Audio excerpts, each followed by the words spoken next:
जी, तो रिजवान भाई अब आखिरी हिस्सा आ गया। बहुत बातें हो गई, कैरियर की बातें हो गई, मीज़ान बैंक की बातें हो गई, गुडी गुडी सारा आ गया। अब आप बैंक को छोड़ दें अलग। अब आप आ जाए कॉर्पोरेट सेक्टर के अंदर, जो कॉर्पोरेट सेक्टर के जो मसाइल हैं। और जब मैं बात करता हूँ कॉर्पोरेट सेक्टर की, तो मेरी मुराद यकीनन सिर्फ बैंक नहीं है, बल्कि आपको मालूम है कि पाकिस्तान में कॉर्पोरेट सेक्टर जो काफ़ी स्क्वीज होता चला आ रहा है। बड़ी बड़ी मल्टीनेशनल कंपनीज यहाँ से चली गई हैं।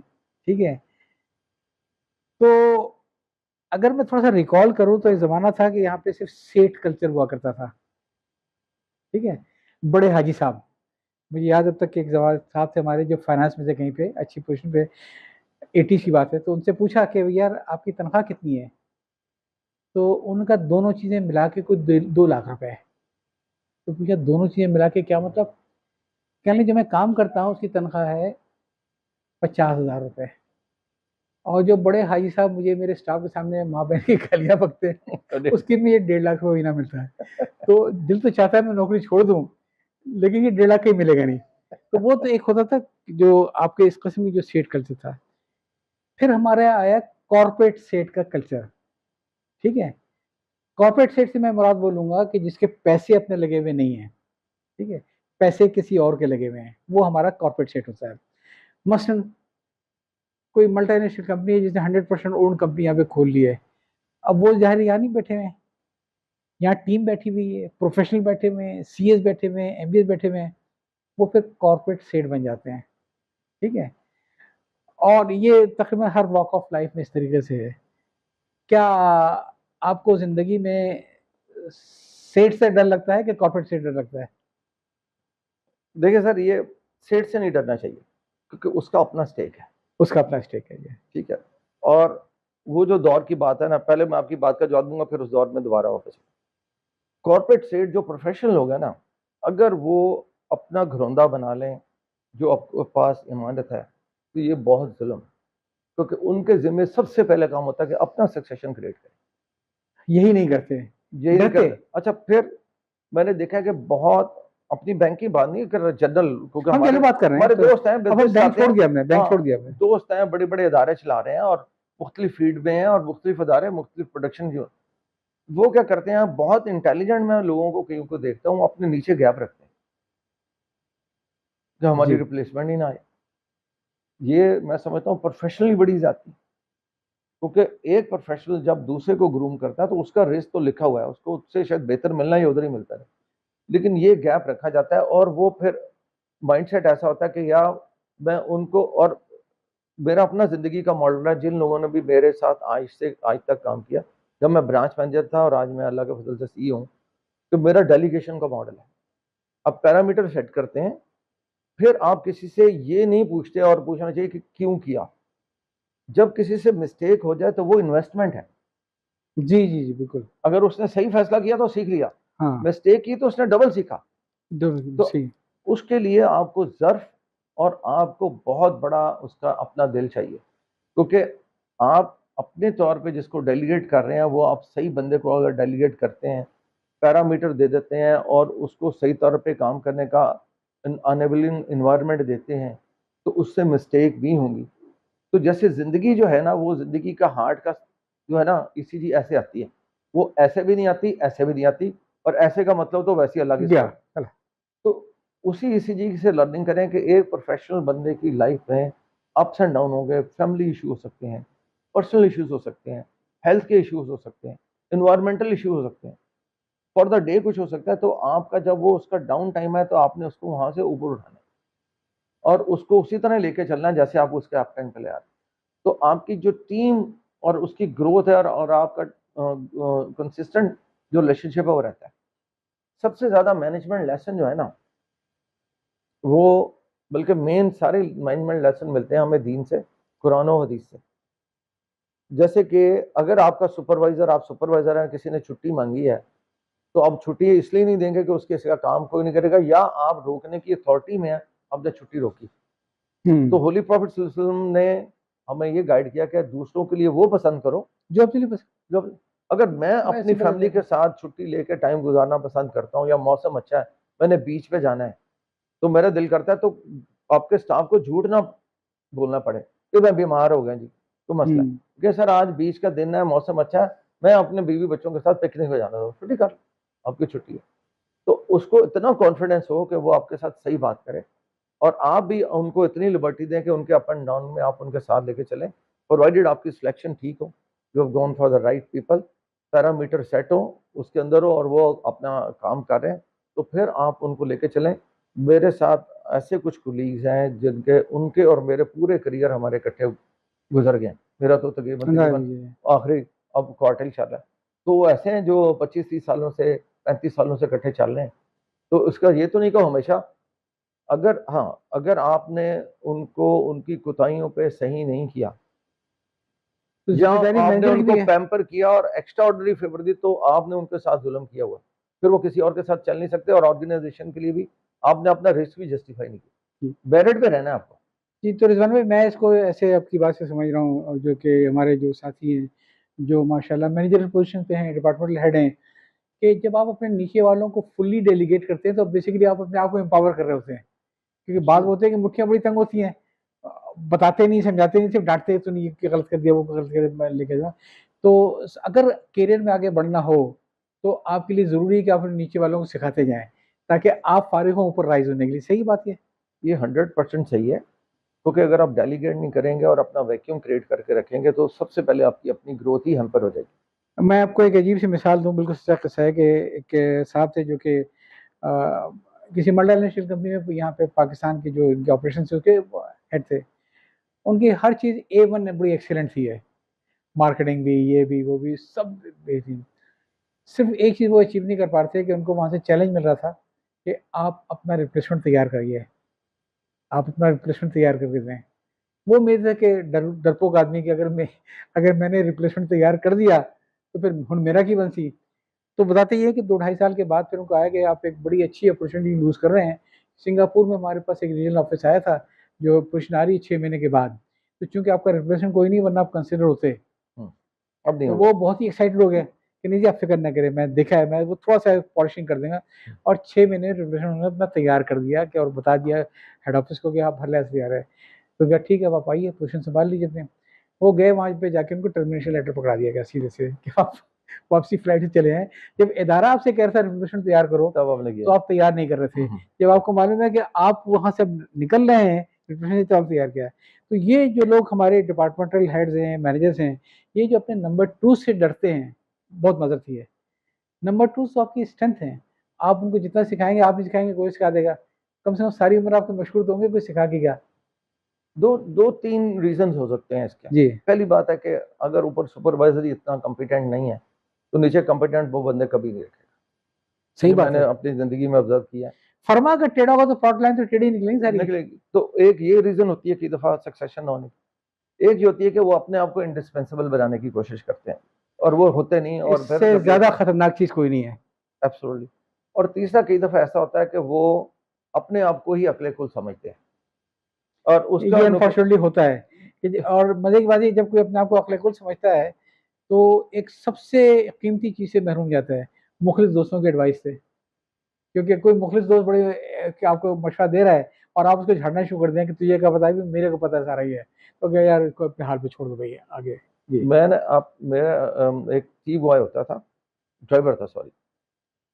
तो मैंने मेरे पास उस वक़्त मैं ब्रांच मैनेजर था।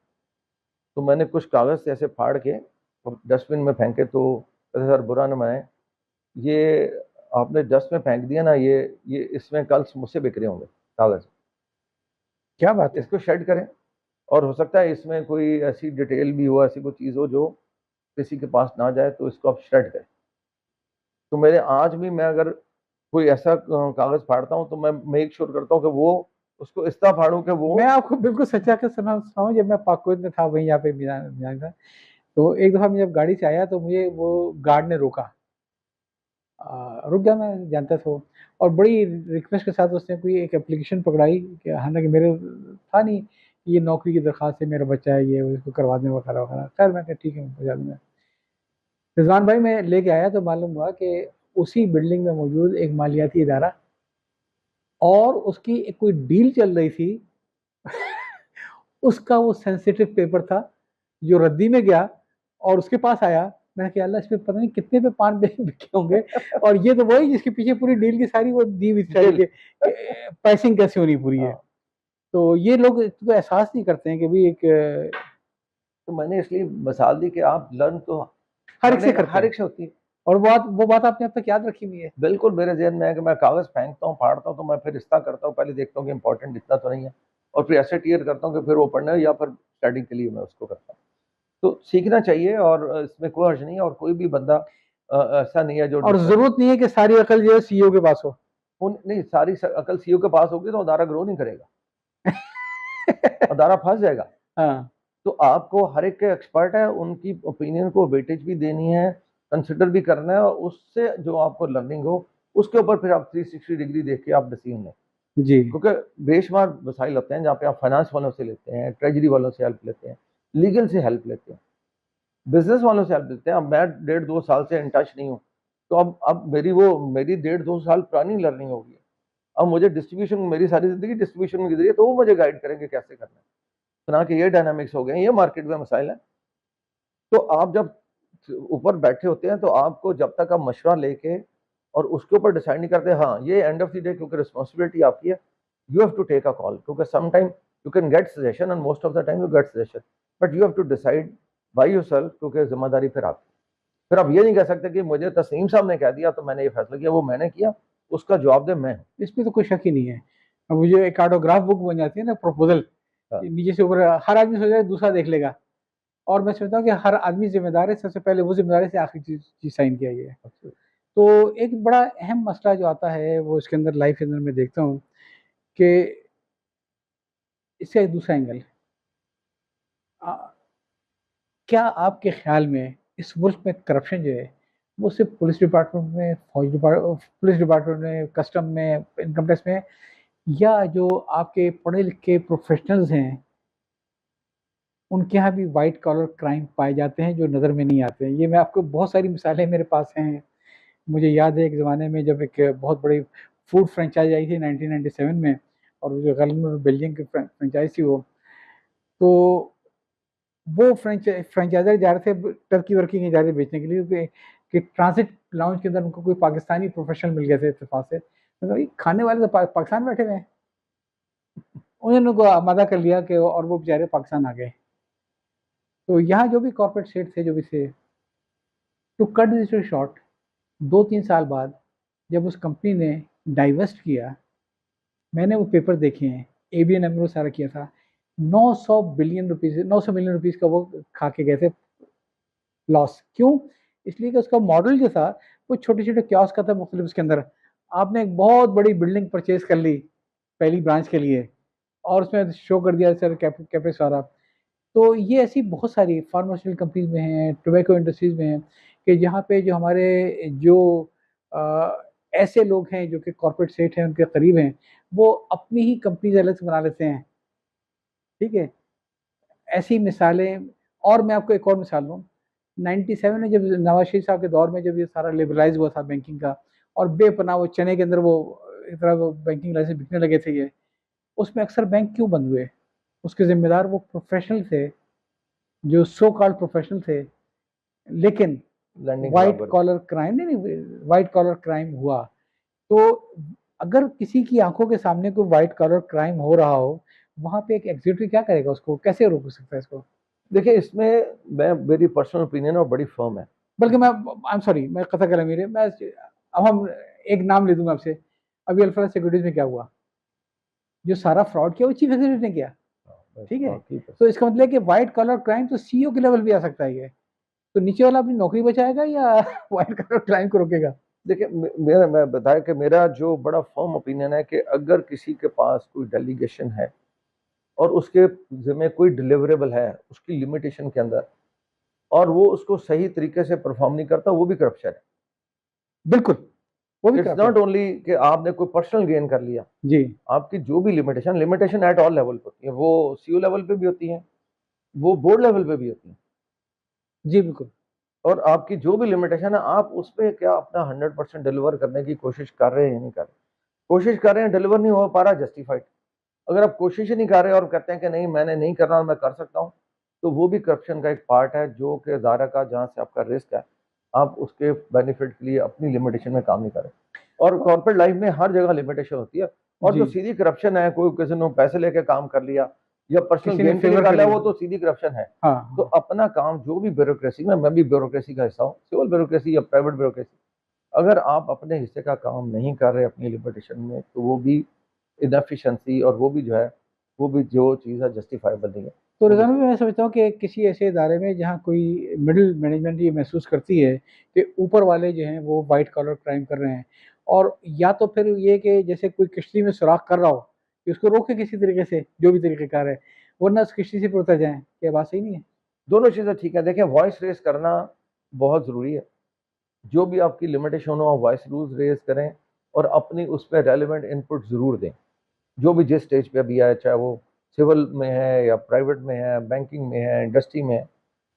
तो अगर आप ये देखते हैं कि नहीं, आप जो है वो आप काबिल बर्दाश्त में नहीं है और it is going beyond your control and you will be responsible, तो फिर रिस्पेक्टफुली डिपार्ट हो जाने में भी कोई अर्ज नहीं है। राज़िक तो अल्लाह की ज़ात है, आप इस तरह करें तो वो ज़्यादा बेहतर है, बजाय कि आप गुनाह बिल-लज़्ज़त अपने सर पे ले लें।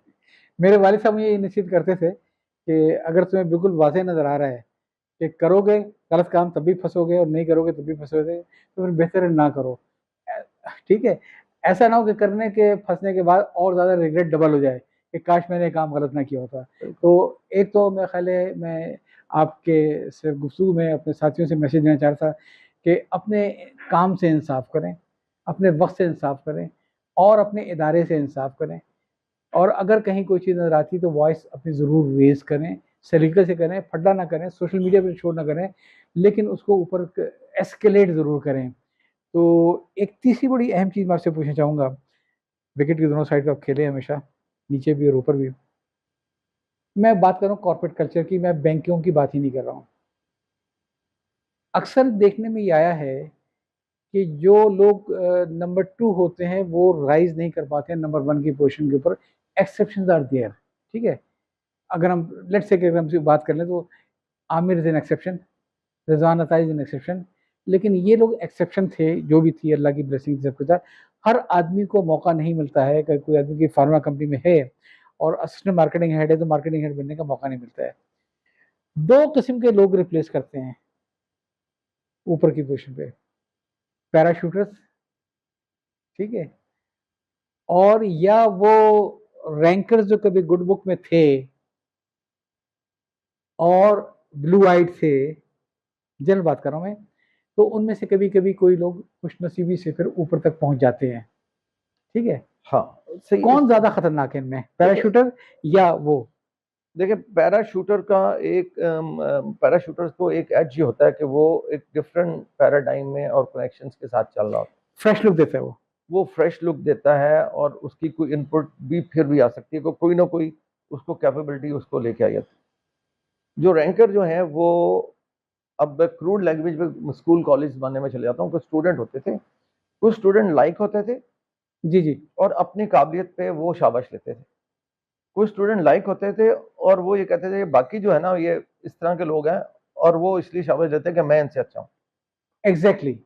तो ये अब जो नॉर्मली जो रैंकर्स होते हैं, मैं ये देखता हूँ कि अगर उनको चांस मिल जाए और वो आउट ऑफ टर्न और विदाउट मेरिट आ जाएँ, तो वो रिलेटिवली शायद इंस्टीट्यूशंस के लिए ज़्यादा नुकसान का बायस बनते होंगे। टीम के लिए भी।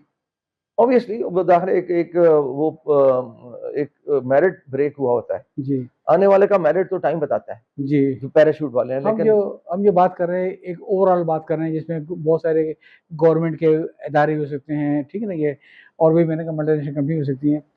लेकिन देखने में यही आया है कि अगर कोई आदमी मेरिट पे ना हो, सिर्फ़ अपनी पीआर की वज़ह से अगर ऊपर पहुँच जाए, तो बड़े क्रूड अल्फाज़ में वो जैसे खरकारों के कैंप के ऊपर जो बच्चा जवान हो जाए ना, और उसको जब खरकार लगाते हैं निगरानी के ऊपर, ये तो ज़्यादा क्रूअल साबित होता है लोगों के साथ ये। अच्छा, एक और मैनेजमेंट लेसन है। I am no man, I am very humble, अब मैं स्टूडेंट हूँ। एक स्टेज पे आपकी एजुकेशन, आपकी इंटेलिजेंस, आपका हार्ड वर्क आके रुक जाता है। बिल्कुल रुक जाता है, बिल्कुल सही कह रहे हैं। वो आपको आगे नहीं ले जाता। But if you want to achieve at the top, तो आपको इन सब चीज़ों का मिक्स जो अभी मैंने कहा है, plus your communication, commitment to the work and your ability to sustain pressures आपको सर्वाइव रखते हैं। तो उसको इसका इस चीज़ का बड़ा एक बैलेंस होता है, एक बड़ा बैलेंस। में अब मेरे कई सीईओज दोस्त हैं, वो डिफरेंट इंडस्ट्री से भी हैं, तो मैं देखता हूँ कि अब इस स्टेज पे उनकी एजुकेशन जो है ना वो पीछे रह गई, हाँ उनकी हाँ इंटेलिजेंस पीछे रह गई, जी जी उनका जी हार्ड वर्क पीछे रह गया। How they are surviving and growing their organisation is their PR resilience, जी जी PR resilience and tolerance to the difficult situation they face. Exactly तो हाँ ये इस चीजों की कैपेबिलिटी अगर किसी में है, तो वो चाहे पैराशूट सुपरवाइजर है, चाहे वो जो है ना नीचे से है, अगर वो पॉजिटिव होके चले जी और अपने आप को एक ऐसे एनवायरनमेंट में करे कि आपकी ऑर्गेनाइजेशन उससे बेनिफिशियल हो, आपके साथ जो जुड़े लोग हैं वो ग्रो करें, तो वो भी ऑर्गेनाइजेशन के लिए बेनिफिशियल हो सकते हैं। तो टॉप लेवल पे या फर्दर ग्रो करने के लिए या सीईओ बियॉन्ड, तो आपको डिफरेंट चीज़ों का मिक्स चाहिए होता है। कोई एक चीज़ आपको, मैं देखता हूँ कि बहुत इंटेलिजेंट लोग भी रह जाते हैं, हार्ड वर्कर लोग भी रह जाते हैं, बहुत क्वालिफाइड लोग भी रह जाते हैं, ग्रो ही नहीं कर पाते। तो इस सब चीज़ों का एक ब्लेंड चाहिए होता है आपको आगे करने के लिए, and then continuous grooming of yourself. आप क्या देख रहे हैं पाकिस्तान के अंदर कॉर्पोरेट सेक्टर का मुस्तकबिल? अभी अपने बैंकों की बात की, उस दिन आरिफ खान साहब की बात हो रही थी, मैंने कहा जी मुझे तो लग रहा है कि टेक्नोलॉजी है ये खा जाएगी बैंकों को। क्यों? इसलिए कि आपका बहुत बड़ा बिजनेस तो ऑलरेडी इजी, पैसा ये सब ले गए ना इसके अंदर, बिल पेमेंट का, रेमिटेंसेस का। तो अभी जो हमारा जो था सिलसिला वो ये था कि हमारी 1000 ब्रांचेस हैं, हर शहर में प्रेजेंस है।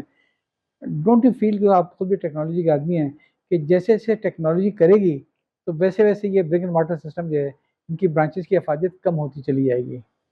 बिल्कुल, मैं अपनी कल एक सेमिनार में भी ये बात कर चुका हूँ, चार्टर्ड अकाउंटेंट्स का था, अपनी टीम के साथ भी ये बात करता हूँ कि 3 साल 5 साल इज द मैक्सिमम टाइम, उसके बाद कंसोलिडेशन बहुत ज़रूरी है, क्योंकि फिर ये ब्रिक एंड मॉर्टर और दूसरा स्ट्रक्चर कॉस्ट इफेक्टिव नहीं होगा।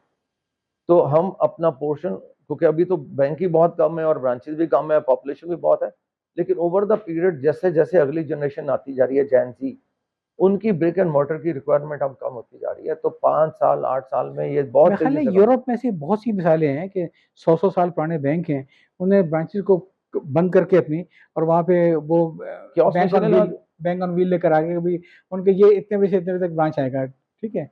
क्यों? इसलिए बैंक ऑन कि व्हील नहीं है सर, ये कियोस्क मशीनें हैं। जी आज भी जी आप 2 घंटे की फ्लाइट पे दुबई चले जाएं, हम्म मलेशिया वाली साइड पे चले जाएं, यूरोप में तो है ही है। कियोस्क मशीनें लगी हैं, पैसे ले भी रही हैं, दे भी रही हैं, टर्म डिपॉजिट भी बन रही है, लोन एप्लीकेशन भी जा रही है, लोन अप्रूव भी हो रहे हैं। It is all on the system.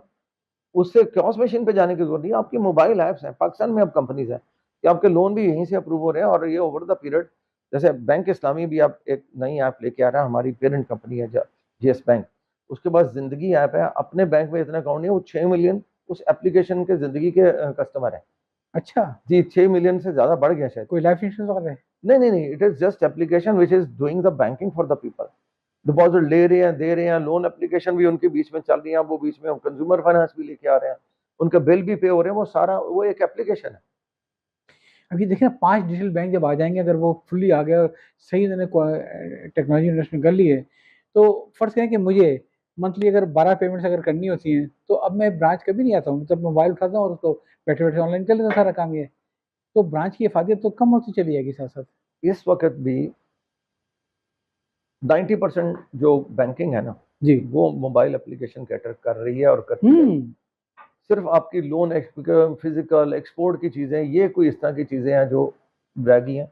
बाकी अब सिस्टम पे सब चीज़ें जाती जा रही हैं। ये जो मैंने अभी ज़िंदगी का जिक्र किया, या जो एक ऐप हमने अभी लॉन्च की है, उसमें कस्टमर का अकाउंट ओपनिंग समझे कुछ मिनट में होगी, लोन अप्रूव होगा, उसका आईडी कार्ड आएगा, उसकी हिस्ट्री देखी जाएगी, जो उसकी फैक्टा की रिक्वायरमेंट है, वो ग्रे लिस्ट, वो उसके अकाउंट खोलते खोलते पूरी हो जाएगी, और चंद मिनट में अकाउंट खोल के अपने अकाउंट में पैसे भी ट्रांसफर कर सकेगा। हम्म अभी भी दुनिया में बेशुमार ऐसे डिजिटल मॉडल हैं जो कामयाब हो चुके हैं, क्योंकि अब आप जाएं यूरोप में, तो अगर 10 काउंटर हैं पेमेंट के, अगर किसी शॉप पे जाते हैं या डिपार्टमेंट स्टोर पे, तो एक दो कैश के आ गए और बाकी सब जो है ना वो कार्ड के जरिए।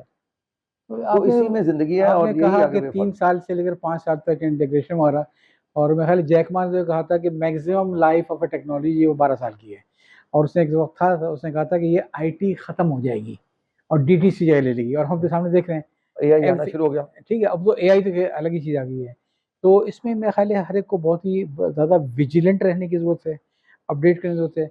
और मैं आपके हवाले से अपने साथियों से कहना चाहूँगा कि एक लकीली एक बड़ा अच्छा मौका ये मिला है कि वो जिन लोगों की 16-16 साल की तालीम थी, जितना वो सीख सकते थे, आज वही डीप सीक की मदद से आप घर बैठे सीख सकते हैं। और जो ये क्वांटम लीप मिला है हमारी जनरेशन को कि जो भी इनकी कमी रह गई थी, उसको वो पूरा कर लें। तो रिज़वान भाई, ये अभी हमारा पहला हिस्सा था और दूसरे हिस्से के लिए मैं आपसे कहा कि मैं एक्स होने के अंदाज़ है, बड़ी कड़वी-कड़वी बातें होंगी ये, अभी नहीं करूँगा और मैं एक्स को साथ लेके आऊँगा। डोंट टेल मी, नाम नहीं लीजिएगा। उनसे डर लगता है। एक्स कुलीग भी तो हो सकते हैं। नहीं, वही मैंने कहा, जो शख्सियत आपके ज़हन में है इंशाल्लाह वो एक्स कभी नहीं होंगी।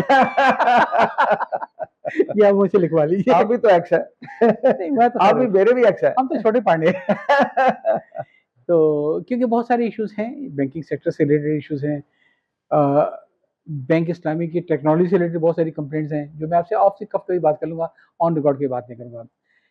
अब मैं आपसे ये चाहूँगा कि ज़रा एक आखिरी पैगाम अपने साथियों को, बैंक वालों को बता दें कि लॉयल्टी क्या चीज़ है?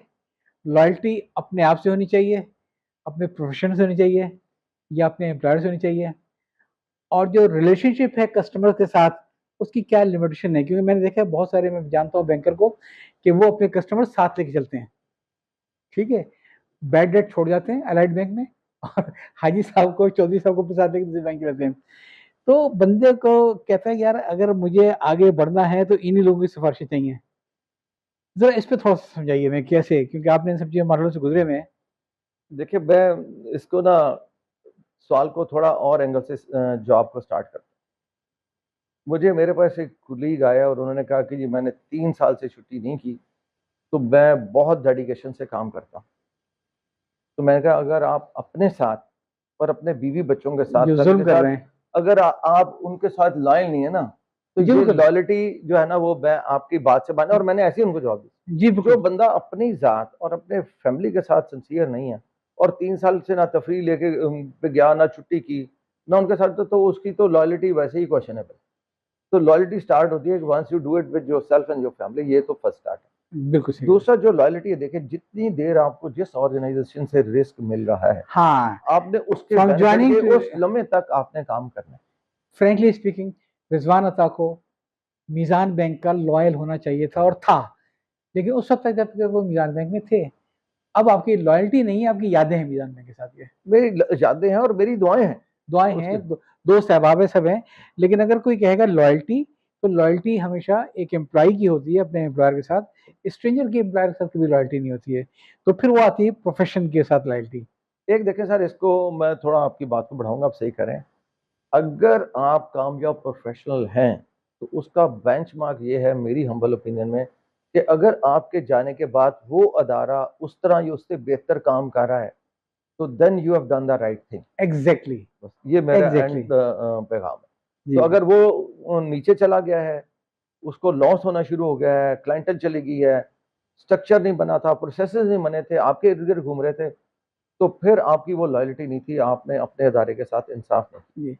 मैं एक छोटी-सी आपको बल्कि एक और चीज़ कहूँगा कि ज़ाहिर है हर आदमी के हर ज़हन में कोई ताजमहल तो होते हैं ना, तो हर आदमी जो होता है देखता है कि यार ये अगर ये जा सकता है, मैं क्यों नहीं जा सकता? लेकिन फैक्ट ऑफ लाइफ़ ये है, मीज़ान के जैसे मालूम है कि तकरीबन 18,000 एम्प्लॉइज़ हैं वहाँ पे, ठीक है? बैंक इस्लामी में कितने होंगे दादा? हमारे 6 साढ़े 6 हज़ार के करीब है सर। 6 साढ़े 6,000 एम्प्लॉयी। तो एक तो इसे रियलाइज़ करना चाहिए कि ये 6 साढ़े 6,000 एम्प्लॉयी या 18,000 एम्प्लॉयी ज़ाहिर है कि टॉप टियर में नहीं पहुँच सकते हैं। एक पिरामिड का स्टाइल है, वहाँ पे ऊपर जगह कम होती है 6,000 की। लेकिन डोंट यू थिंक कि असल कामयाबी ये है कि आप जिस पोज़ीशन पे हैं, उस पर आप बेहतरीन हो जाएँ। कि अगर कोई बात कहे यार एलसी, तो यार वो फैसलाबाद का फलाना लड़का जो है ना, वो एलसी को सही जानता है, चीता है इसका वो, ठीक है? तो बुनियादी जो चीज़ है, मैं सोचता हूँ कि जो आपने बात की है कि अपने आप से लॉयल्टी, अपने प्रोफ़ेशन से लॉयल्टी, इसमें एक चीज़ आती है कि अपने प्रोफ़ेशन के ऊपर फ़ख्र कि whatever I am doing, although I am not a chief executive, I am not a departmental head, I am just a number 2, लेकिन काम मुझे आता है। आपसे इत्तेफ़ाक करेंगे? मैं फुली इत्तेफ़ाक करूँगा, मुझे अपने उस्ताद ज़ुबैर जुवैद साहब याद आ गए, जब मैंने नया-नया करियर स्टार्ट किया बैंकिंग में। मुझे वो बात कहते थे, तो उस वक़्त समझ नहीं आती थी, बाद में आना शुरू हो गई 2-4 सालों के बाद। वो कहते थे, "रिज़वान, काम करो ना करो, आना चाहिए।" आना चाहिए। अच्छा, अच्छा, जिसको ये काम उस नहीं आएगा वो लेगा कैसे काम? तब तो स्टार्टर थे ना, समझ नहीं आती थी। हाँ, तो वो 3-4 सालों में जब सुपरवाइज बनना शुरू हुआ तो उनकी बात मैं आज भी कोट कर रहा हूँ और मेरा उनसे राब्ता भी है और एक मोहब्बत और इज्जत का रिश्ता भी है। वो कहते थे रिजवान काम करो ना करो आना चाहिए, तो तब समझ नहीं आती थी, आ जाती है। तो अगर आपको अपने काम की समझ नहीं है तो आप अच्छे सुपरवाइजर बन नहीं सकते, बन ही नहीं काम सकते। ले ही नहीं सकते। नीचे वाला कोई तेज लड़का मिल गया तो आपको उंगलियों में नचा देगा और आपको या फट। उसका करियर खराब होगा या आपका करियर खराब होगा, जी। तो आप दोनों के वजह से दोनों का नुकसान होगा। तो इतना काम तो इतना लेवल तो होना चाहिए कि वट एवर इज टीम आपको मालूम हो कि कौन आदमी क्या काम कर रहा है, और इंटरचेंजेबिलिटी होनी चाहिए कि दूसरा भी काम साथ में देखते रहें कि मल्टीटास्किंग वगैरह का। प्रोवाइडेड देखिए इसमें माइक्रो मैनेजमेंट का आंसर नहीं होना चाहिए। आप मैक्रो लेवल पे आपकी स्ट्रेटेजिक डायरेक्शन होनी चाहिए काम करने वालों के लिए। बहुत माजरत, मेरा ख्याल है कि नाम लेने की जरूरत नहीं है। मैं तो देखा है कि बहुत से लोग हैं कि जो सीईओ बन जाते हैं लेकिन वो माइक्रो मैनेजमेंट करते रहते हैं। हर एक की आदत होती है। देखिए मैनेजमेंट स्टाइल तो इन सब कोई भी अच्छा बुरा नहीं होता। जी। Sometime any management can style can work and any management style can fail. जी। तो दोनों चीजें ही ठीक है। अगर मैं पर्सनली अपनी जात के बारे में कहूँ, मेरा इंटरव्यू आज, तो मैं कहूँगा कि मैंने हमेशा डेलीगेट करके और स्ट्रेटजिक लेवल पे ये देखा है कि अगर आपने पैरामीटर सेट किए हैं तो फिर गलती का क्वेश्चन भी दें और एक्नॉलेज भी करें, क्योंकि आपका नंबर 2 आपसे बेहतर होना चाहिए। तो वो उसी तरह प्रोड्यूस होगा जब उसको काम करने का रूम देंगे, वरना सही कभी ग्रूम नहीं हो सकेगा। है। मैसेज को देना चाहेंगे आप? अच्छा, हाँ। मैसेज बड़ा सिंपल है कि हाँ। अपनी लाइफ में जो आपने ड्राइव करने हैं मैनेजमेंट लेसन्स, जी। जो भी आपने ज़िंदगी गुज़ारनी है, पर्सनल, प्रोफ़ेशनल, सोशल, तो अपने दीन के मुताबिक और होली प्रॉफ़िट सल्लल्लाहु अलैहि वसल्लम की लाइफ़ सामने रख लें, आपको किसी स्टेज पे कभी प्रॉब्लम नहीं आएगी। और आपने बड़ी लाखों की बात की थी कि तवक्को सिर्फ अल्लाह से रखें, बंदों से तवक्को ना माने। एब्सोल्युटली, देने वाली ज़ात होगी तो इंशाल्लाह दे जाएगी। Absolutely, absolutely, that's it. दिल तो नहीं चाह रहा है, लेकिन मेरा ख्याल है अभी इसका पहला हिस्सा यहाँ पे ख़त्म करते हैं और दूसरा हिस्सा मैंने कहा ना कि होगा ज़रूर और फिर खुल के बातें होंगी। ये दूसरे इंटरव्यू के लिए मुझे रिटायरमेंट जल्दी प्लान करना पड़ेगी लगता है। लेकिन वो कहते हैं ना, it should not be over till it's over. जितनी देर हाँ। आप सांस ले रहे हैं ना, कुछ ना कुछ वैल्यू ऐड करते रहना चाहिए। नहीं, ये मैं बहुत माज़रत के साथ समझता हूँ कि उसके लिए जॉब पे कंटिन्यू करना ज़रूरी नहीं होता है। जो आपका हाँ, पैशन है कुछ भी करते रहे आप फारिग ना बैठें, हाँ, फारिग ना बैठें, कुछ फारिग ना ना कुछ बैठें, करते और जो भी है रहें। मेरा फारिग बैठने का कोई इरादा भी जी। नहीं और है। आपके जो माशाल्लाह जो आपने कहा कि जैसे अख़वत वालों के साथ इंसाफ से जो चीज़ें हैं, एक पाकिस्तान में एक छोटी-सी चीज़ पकड़ लें, ज़िंदगी कम है, ऐसे ही ज़िंदगी कम है। उसको लेके चलते रहें। जी, इंशाल्लाह। तो मेरा ख्याल है इजाज़त ली जाए। Thank you so much sir, very बहुत-बहुत काइंड, शुक्रिया आपका। You thank you very invited much. Sir, highly applied sir.